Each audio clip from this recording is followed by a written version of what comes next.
Hello, welcome to Trust Your Glitter. This is Christy, and we are officially in the month of October. Welcome to October. I'm going to do a quick update with just kind of what to expect in the week ahead astrologically. This is just kind of a touch base for the next week, even through the 8th of October. So the span of this is technically October 1st through 8th. And this week is interesting. The next 2 weeks are actually quite interesting because it's a lot of moving forward energy. And even on the 30th of September, we had Mercury clear shadow in the sign of Virgo.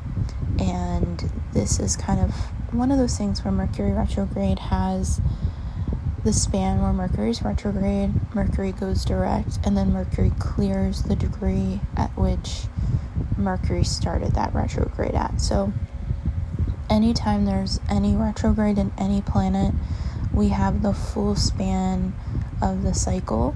When Mercury goes direct, it just allows us to have a very pointed direction forward with lessons that we experience during a retrograde. So ironically enough, we also have Venus, who was in retrograde, is now direct, clearing shadow on the 7th of October.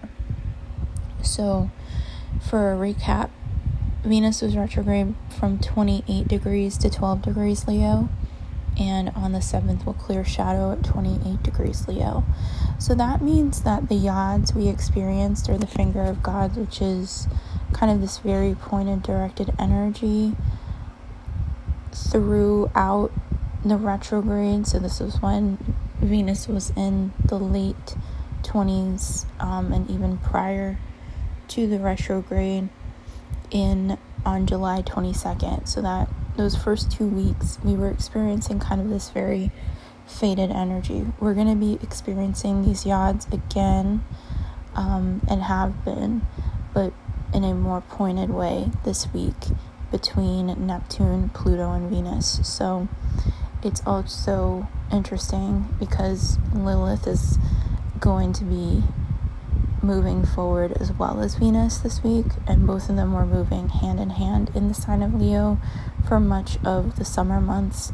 Now this week, both Venus and Lilith are entering the sign of Virgo. So it's just a very interesting connection and synchronicity with all the transits that happened for us this summer, because the lesson of self-expression was the main focal point with Venus and Lilith this summer.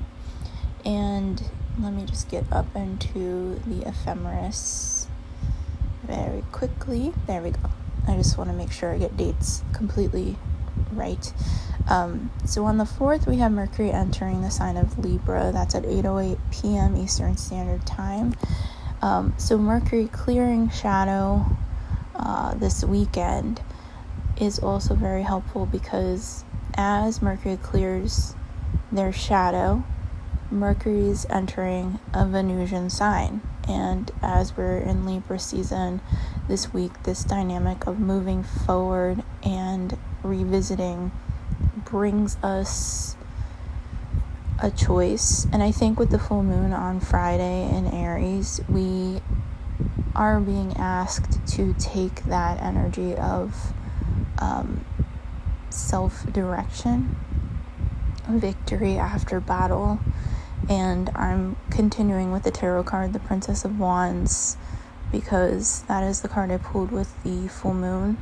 I'm viewing this as a 2-week span of energy, because we are heading into an eclipse in 2 weeks. So this week is kind of setting us up for that energy. And it's very nice that these planets are moving before the eclipse. It's almost like we're in preparation zone, which to me is super Libra. Like, think about the Libras in your life, and how they always are super prepared.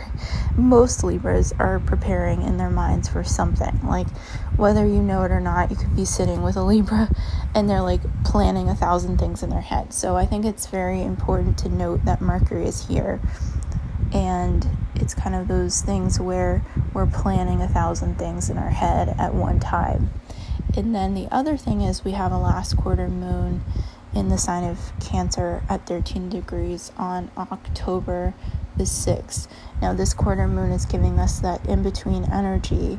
So the in-between energy between the full moon and the new moon is that waning energy.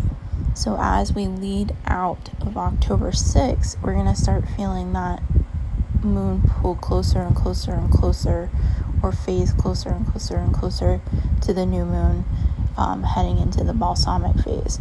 So about October 6th through October 14th, when the eclipse occurs, we're going to kind of be pulling our energy deeper and deeper and deeper into ourselves.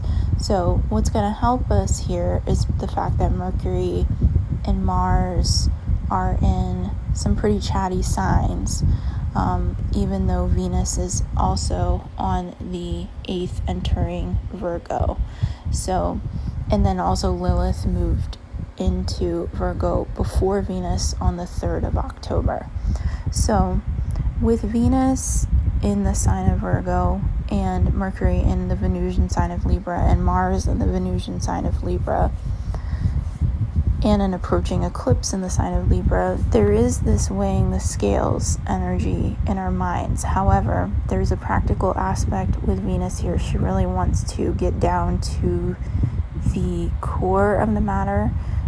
So there's a really nice direct energy, and there's a really nice energy of also saying, like, this is what it is, I'm doing this, sign the dotted lines. And I really like that, because as we head into next week, we have a big outer planet going direct, Pluto. So I'll get into that a little bit on the next podcast. But I wanted to discuss these transits of the week and just say that, we have a lot of faded energy in the sky. And I think right before Venus enters the sign of Virgo this week, we're going to have these final really big lessons of standing up for ourselves, standing in our strength, Venus really being in that strong goddess, lioness energy. So it's going to be a really helpful week for being in your truth, your power, and taking directed action.